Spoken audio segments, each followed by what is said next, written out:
उस शाम लखनऊ के आसमान का रंग कुछ अलग था। सिर्फ ढलते सूरज का लाल नहीं, बल्कि एक ऐसी आग का लाल जो इंसानी बस्तियों के सपनों को निगल रही थी।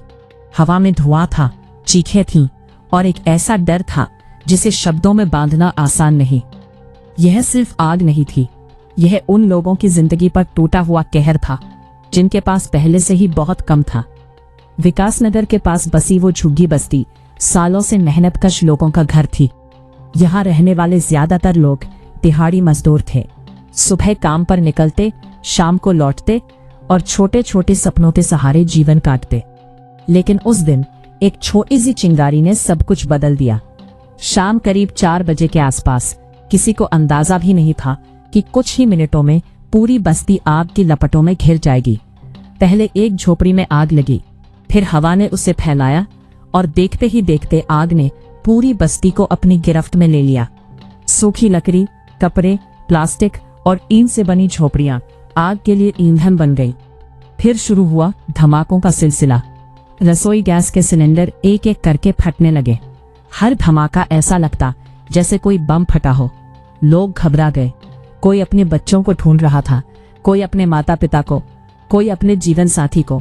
कुछ लोग तो आग में कूद जाने को तैयार हो गए, बस अपने अपनों को बचाने के लिए। आसमान में उठती लपटें 20 से 30 फीट तक जा रही थीं।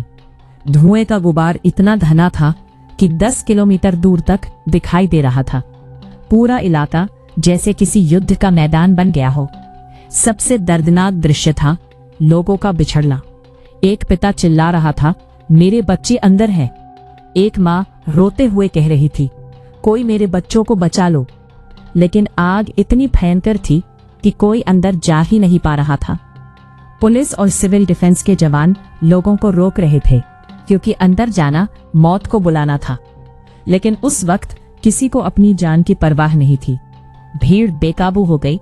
कुछ लोगों ने गुस्से में पथराव भी कर दिया। दर्द और गुस्से का वो मिलाजुला रूप बेहद भयावह था। सबसे बड़ा सवाल लोगों के मन में यही था, मदद देर से क्यों पहुंची? स्थानीय लोगों का आरोप था कि आग लगने के करीब 1 घंटे बाद दमकल की गाड़ियां मौके पर पहुंची। उस 1 घंटे में आग ने सब कुछ निगल लिया। लोगों का कहना था कि अगर समय पर मदद मिल जाती तो शायद नुकसान कम होता।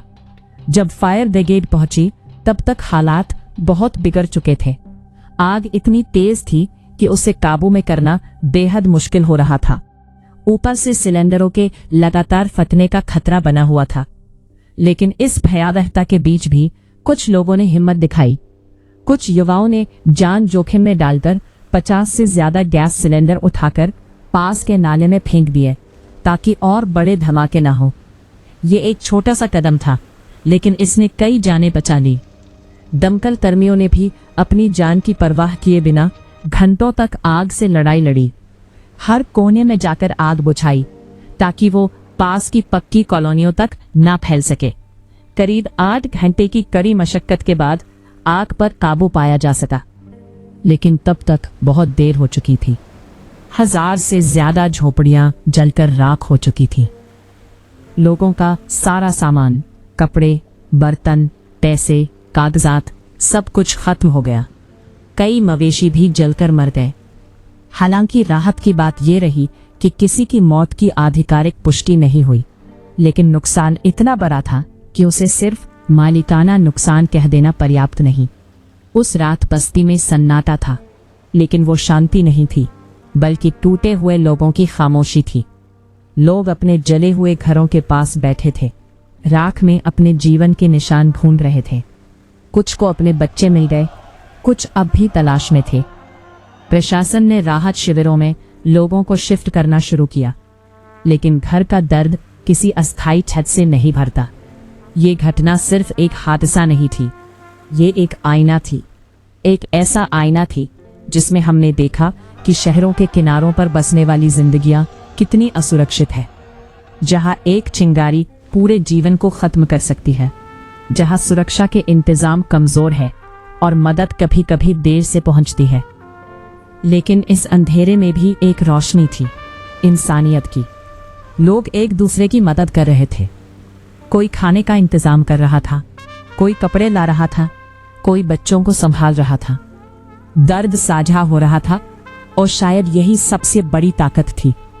ये कहानी सिर्फ आग की नहीं है, ये कहानी है खोने की, डर की, गुस्से की, लेकिन साथ ही हिम्मत और उम्मीद की भी, क्योंकि राख से ही नई शुरुआत होती है। अगर इस कहानी ने आपके दिल को छुआ हो तो वीडियो को लाइक जरूर करें। यह सिर्फ एक घटना नहीं थी, ये उन लोगों की जिंदगी का सच था जिनके सपने कुछ ही मिनटों में राख बन गए। अपने विचार कमेंट में जरूर साझा करें। आपकी एक बात किसी का हौसला बन सकती है। ऐसे ही सच्ची, भावुक और दिल को झकझोर देने वाली कहानियां सुनने के लिए महाराजा अनुभव चैनल को सब्सक्राइब करना ना भूलें।